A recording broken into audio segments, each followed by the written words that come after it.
Hello everyone, in today's video I drive this absolutely amazing Ford Fiesta WRC car around the Nurburgring. This thing makes 360 wheel horsepower and only weighs 1,260 kilograms. Not too long ago, I took the Audi Quattro S1 around this same track. That was a Group B rally car, so now we're comparing how a WRC car stacks up against it. This video is a blast to make and I hope you guys enjoy, and if you do, make sure to like and subscribe. Let's get to it. And I'm going to also be ignoring as many track limits as I possibly can. Because who needs them, you know? Gonna deactivate a little bit of UI here. I don't think I need all of this up. I'll keep the lap timer up. Well, let's see what this thing can do. Loads of grip off the line, of course. All all-wheel drive. With absolutely no problem getting off the line. Now, as I said, I'm going to be ignoring track limits, so we're just going to take a little corner cut across the grass here. And we're just going to be jumping curb to curb. I really want to see what kind of lap time we can get through here. I've never really done something like this at this track. And I know there's a load of places where you can just absolutely cut the track massively. Maybe some will hurt me, but it should be fun just jumping across the grass on a few of these turns. Through there in absolute no time. I mean, my timer's a little messed up because I was just sitting in the pit lane, so ignore the time for this first lap. This is the out lap here. We're going to hit our top speed real quick here. Rally cars don't have a high top speed, only 6 gears. I'm already at the top of the range. That's due to the fact, of course, they have no need to go real fast. They're never really going to reach those speeds. We're just going to jump across the grass here as well. I'm not sure if that's necessary, but I just felt like doing it. Probably fastest still to take the airpin here. This thing has a lot more grip than you would think. It's not as insane as driving the Audi Quattro, but the amount of grip something like this has is amazing. I couldn't imagine driving something like this in real life on a circuit that you don't know. Not even a circuit, just a narrow rural road that you have no clue where it's going to. I know a big skip here though. Massive skip, massive time save through the top of the foxhole there. Absolutely no problem through there at all. We'll be able to stay on the road here. This will probably be faster anyway. We don't have to cut every single place. You can really see this thing's grip working out really well, actually. Okay, running a little wide there. Should have braked a little earlier. I don't have a handbrake button bound, so I'm not going to be really sliding through any of these turns too easily in this thing. I can slide that Audi Quattro a little bit easier, but without a handbrake, it's going to be pretty difficult to get something with this much grip sideways. Well, to the slowest turn on the track now. You could probably try something with the brakes here. Nah, it doesn't want to do it. I would need a handbrake. I don't have the button bound for me right now, though.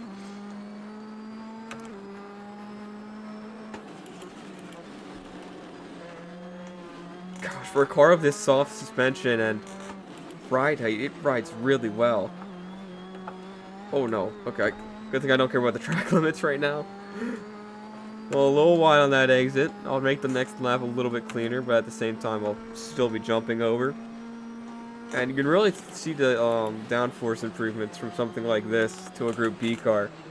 I mean, obviously the Audi Quattro that I was driving had a lot of aspects on it, like a massive rear wing in the back. But we just optimized aerodynamics so much, as well as just grip alone on the ground, and it just drives so much better, especially on tarmac. I'm also don't feel like I'm going near as fast.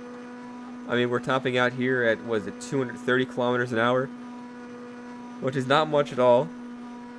We could definitely have a little bit more. You could probably hit 280, maybe even 300 kilometers an hour. Oh no, okay, that was my bad. I wasn't thinking. I thought it had it in it to take that flat out. It's actually only at 200 kilometers an hour, but it does not. Now we know. You know, when it's your first time taking a car out, you gotta sometimes just absolutely stun a corner. It's a simulator for a reason. You're not going to hurt anything by just full setting it first time through. You can get a limit. Into the carousel now. The carousel should be fun here. Going to line up with that pine tree in the back. Break about where that curb is. Whew, it's got a lot more grip than I thought it did. Pulled right into it. Amazing. Coming down to, this is where this track really switches up. We're going to have a lot more high-speed corners. Watch this little skip here, too. Ooh, okay. A lot of curve. I'm not even sure that's really going to help me, but it might, actually. Able to keep a lot of speed through there. It's really good at these medium speed turns. I guess that's what it mostly does on rally stages. So it's really smooth through them. Higher speed turns are a different story. But these low and medium speed turns, which the Nurburgring is mostly comprised of, it's perfect for them all. I might have to take a lap just on the tarmac next time. I think that'll be my next one. I want to see what this thing can really do around some of these turns that I've skipped. Through YouTube corner now. Perfect through there. Driving something with all-wheel drive is totally different than driving anything real-wheel drive. Ooh, little under grass there. Not gonna hurt us. Let's see if we can get airtime. I'm not sure. I think we might have too much downforce to get any air. Oh, I definitely got a little bit, at least in the front. Not sure if I fully got off the ground in the back end. Definitely got some nice air, though. Had better. This part is very scary right here. Well, imagine how terrifying this would be in real life. This part in any car. That's just a scary section. The whole track after the carousel gets pretty scary. A lot of faster corners. And then the second little carousel bit, this is a weird turn. I don't want it. It's a weird one. It depends on what car you're in, where you jump out of there. It's weird if you take a lot of speed or no speed. I would say let's see what this thing can do in a straight line, but we've already seen what this thing can do in a straight line, and it's not that impressive. We're at the top out already, even before we get to the little bridge or little stand right there. Only have 6 gears. We're gonna fast forward, I guess, across this Nottinger here because we're a little bit slow.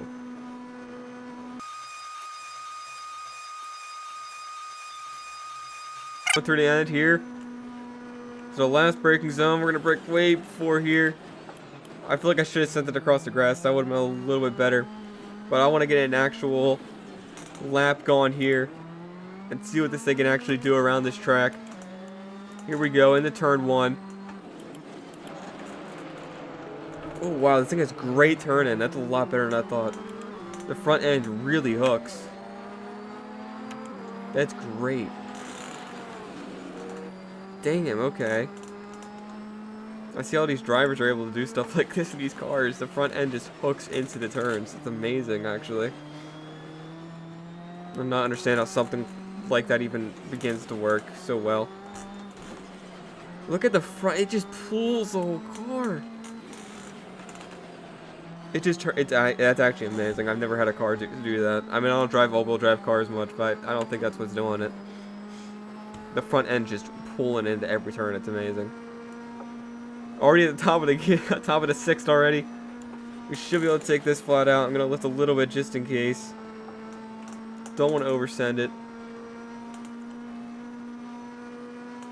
Coming down to this next very fast left-hander, which I should also be able to take. I should also be able to take flat out. Only going 230 kilometers an hour through here. Oh yeah, easily. Into the hairpin. Probably one of my favorite turns on the track. This thing just turns in so easily. I can take so much more speed through these turns. I'm just not sure the limit of the car.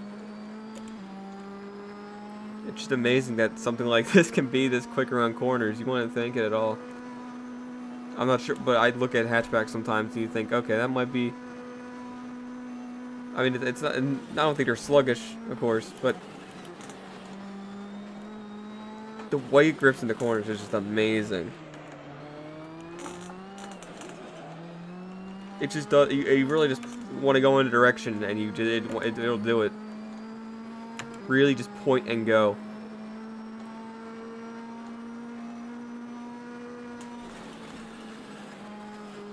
As soon as you're off the throttle, it just turns into its corners. It's amazing.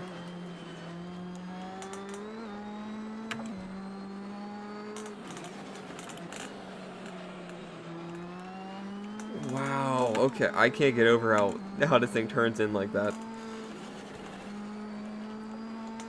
Just in, out. Beautiful. Big braking here. I feel like I could brake a lot later. I think this thing's low top speed really tripped me out through some of these turns. The brakes are absolutely fantastic though. I wonder what this thing's lap times will actually compare to other cars. Oh, okay. A little bit off the track there. What I can definitely say is that I don't think something like this can even get close to matching something. I mean, this thing could absolutely destroy something like an Audi Quattro. Although it's down about 200 horsepower, the amount of grip it has is enough to match it, I feel like.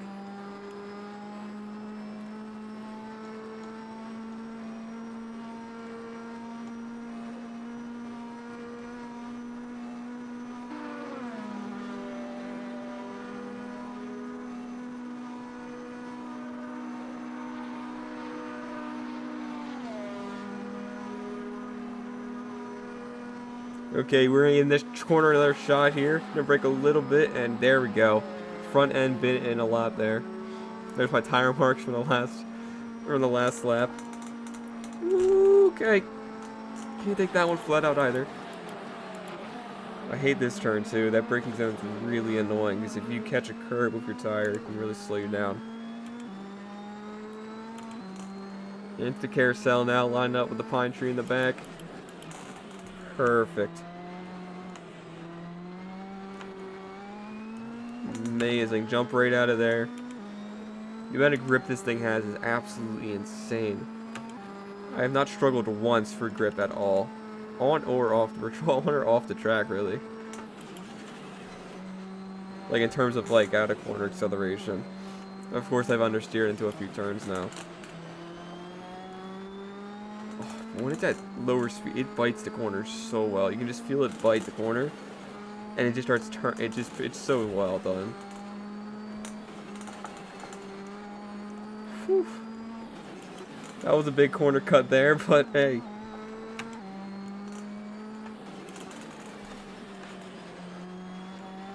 My instructor didn't say don't cut, so.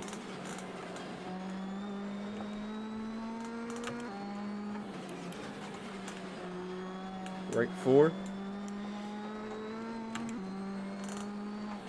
I'm getting Richard Burns rally flashbacks right now.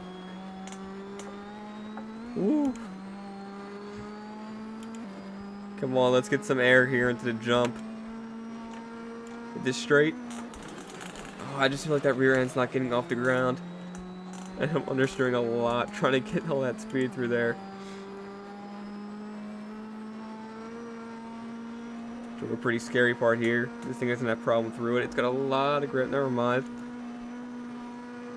I lied about that. Big on the brakes here.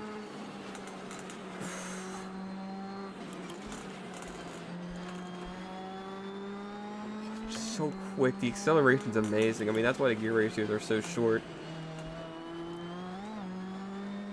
Is so we can add that acceleration because that's what we want in a rally.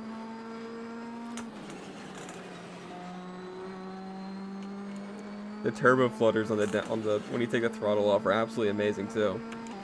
Thing sounds amazing. You know, people say rally like racing like this isn't good since Group B, and they want Group B back. But these cars are still phenomenal. And in terms of speed and how fast they can complete a stage, they put Group B to shame sometimes. Except top speed, I feel like. And here we go. We're gonna absolutely send it across the grass here. Cause what's a WRC car without an absolute full send across the grass? This should be a good bit here. Oh no! Okay, I forgot. Hey, you're finally awake. Enjoyed today's video. Please make sure to like and subscribe. I post content like this at least once or twice a week. I'm trying to post more, but I'm struggling to find the motivation to because, I don't know, editing's a little bit difficult for me. So if you guys enjoyed, please make sure to like and subscribe, and I'll see you next time.